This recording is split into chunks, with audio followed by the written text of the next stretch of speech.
Современный Диоген поселился в коллекторе в центре Нижнего Новгорода. Раньше Николай Агатов был уважаемым и известным инженером, но с тех пор, как умерла его жена, мужчина очень сильно изменился. И, к удивлению многих друзей, поменял место жительства. On connaissait le cynisme du poudré.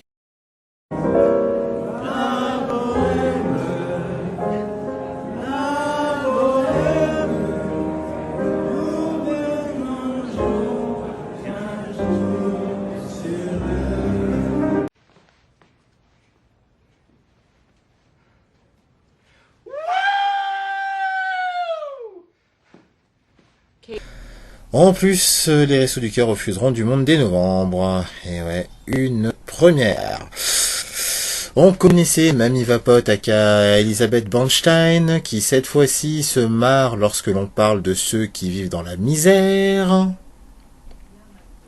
Quand vous savez que la Commission de Bruxelles et l'Union européenne vous imposent de ruiner des milliers d'artisans et de boulangers, ça vous fait rire ? La souffrance des boulangers et des artisans. Ce dont il s'agit ici, c'est bien d'une crise de l'abandon par l'État. Faute d'entretien, 40% des fuites d'eau du réseau. Pas de traitement des déchets ni de lutte contre la pollution. Aucune démarche d'association des populations locales pour trouver une solution. Pas d'anticipation par les recherches. La situation n'est pas nouvelle. Bon, après, vous me direz, quand un prof d'histoire sans formation médicale devient ministre de la Santé... On va pas les forcer, donc comment vous pouvez convaincre ce matin ceux qui nous écoutent d'aller tout à l'heure se faire vacciner ? Je leur dis que on a un vaccin qui est plus efficace, il est plus efficace que celui de l'an dernier, il correspond parfaitement aux souches, voilà, et on a un vaccin dont maintenant on a 3 ans de recul, on sait qu'on n'a pas d'effet secondaire, et donc il faut y aller. Incroyable, on a l'impression que tu n'as même pas honte.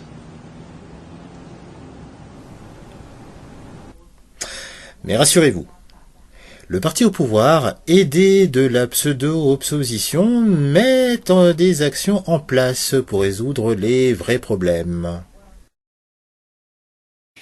Nous voulions vous parler des punaises de lit, qui sont un vrai fléau et sur lequel nous voudrons avoir une communication et pouvoir avoir un échange et répondre à vos questions. Pommes Fritzl.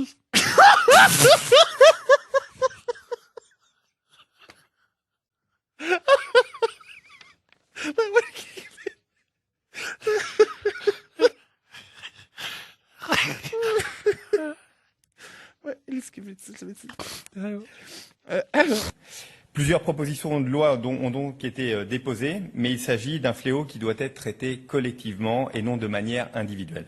C'est pourquoi, avec nos collègues des groupes démocrates et Horizon, nous avons décidé de faire de ce sujet une priorité, qui sera la première proposition de loi que nous porterons lors de notre DICH de décembre. On ne peut pas arriver à un tel niveau de médiocrité comme ça. Ça, c'est l'affaire d'une vie. Pour un sujet qui touche tous les Français, j'espère que tous les politiques ici à l'Assemblée nationale seront à la hauteur. Je l'ai toujours dit, c'est mon objectif, c'est l'un de mes objectifs de cette présidence, de tendre la main et de pouvoir construire des textes transpartisans. Je souhaite développer ce travail et cette première proposition de loi pourrait être une première pierre. Pardon. Ouais, révolte, tout ça, on y croit. Хорошую однокомнатную квартиру на Яву под теплотрассе. А заботятся о нем только бывшие коллеги по работе. Репортаж Михаила Полковникова.